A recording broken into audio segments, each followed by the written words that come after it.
was down, really was down on the ground, googling around with the clowns, I was no down for the count. We used to be down and we up though, had to get it out of my soul, trusting no man I be cut though, had to get it for my kinfolk. We used to be down and we up though, had to get it out. All right, so this is going to focus on Week 5 matchup, Thursday Night Football matchup between the Rams versus the Seahawks. This will only focus on the running back side. You can get the full analysis on nmsfootball.com. Sign up, earn rewards, get analysis and more. So when it comes to this matchup, the first thing is, as we always say with Thursday Night Football, it is the worst day of the week from a football perspective to do analysis because coaches tend to go away from the game script. They come with a consolidated playbook and, it's very unpredictable. So when it comes to Thursday Night Football, you have to take it with a grain of salt. However, this matchup does have a lot of fantasy football players that people have drafted high, and we want to give you some analysis to help you make an informed decision. On the Rams side of the ball, what you want to pay attention to from a game script perspective is the Seahawks. They have a very good defense. Their linebackers are super fast, so they can make up space. They can also cover route runners as well as running backs. So there's a lot that this team can do from a defensive perspective. It's part of the reason why their defense is barely on the field. They're normally averaging 3 snaps and they're out. Now, that's actually a strength of theirs, but it's also a weakness against running backs that can have more than 15 carries because the stamina of the defense basically gets cold on the sideline because Russell Wilson and that offense know how to control the clock. So what we've seen is that if you can get a running back with 15 touches or more per game, then they have a chance, okay? And touches does not mean just carries. It means carries and receptions.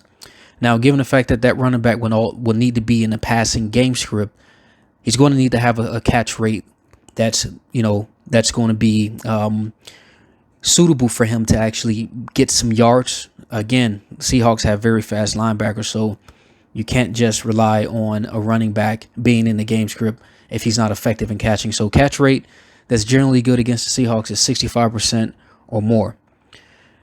Basically, the thing you want to look for is a dual threat running back, okay, with 15 carries or more. Now, the other area where there's some weaknesses, and there's not a lot on the Seahawks defense, but they're allowing the 10th most receptions in 2019 so far. We talked about how they can get off the field very quickly. They're also seeing the second least amount of rushing attempts against them. Only the Patriots are seeing less rushing attempts against them.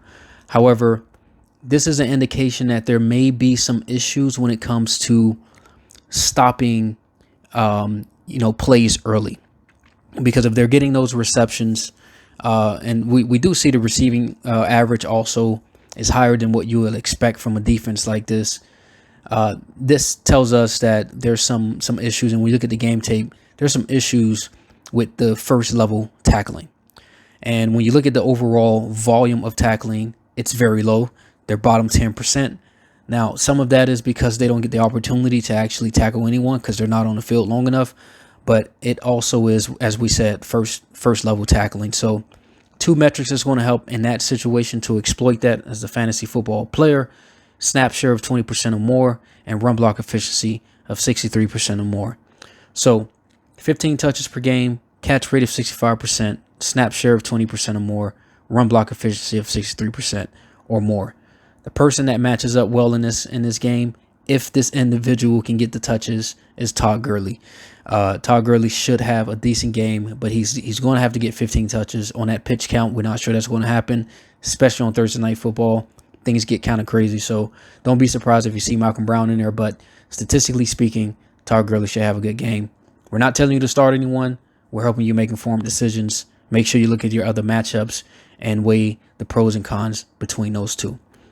Now, when it comes to the Rams side of the ball the Seahawks side of the ball against the Rams, there are several weaknesses that the Rams have been pretty consistent on, and one of them is the middle of the field. They break down in the middle of the field.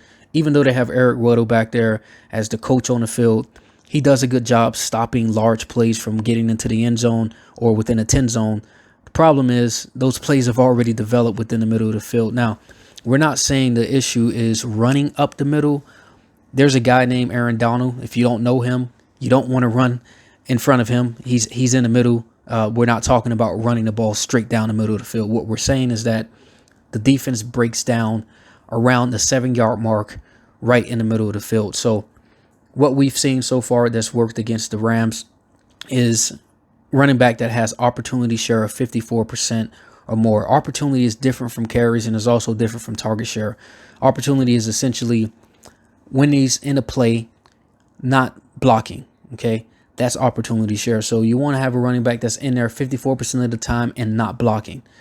The next thing that's going to be important is a touchdown rate of 1.3% or more. That's a healthy number for a running back to be able to see enough red zone touches that will be good against the Rams. Again, the Rams can figure out a way to stop big plays from getting into the end zone, but it also means that they're in the 10 zone quite a lot. They're having to defend their goal in the 10 zone. So 1.3 TD rate is something that's going to be good against the Rams. The other thing that we realize with the Rams as a weakness is that they allow a high shotgun carry rate against running backs that can leverage their O-line. So that's one of the things that Ronald Jones was able to do last week. He was able to, leverage the offensive line in a shotgun carry rate, and the game script worked because the Tampa Bay Buccaneers did half under center and half shotgun. And the majority of the big plays, in fact, 40% of Chris Godwin's catches came within the middle of the field. So again, you want to exploit that. You can't do that without play action. So in order to be able to exploit the middle of the field, you have to keep the defense honest. The Rams tend to get very run heavy. They get happy about trying to stop the run, and then they forget about the pass, and that's where those big plays come in. So from a running back perspective, what's going to get that person involved in the game script the most is if he can have a run block efficiency of 46% or more. Anybody can get a run block efficiency of 46 or more, so that should be pretty easy to find. Lastly, Rams are weak at under center, shedding blocks when the offense is under center.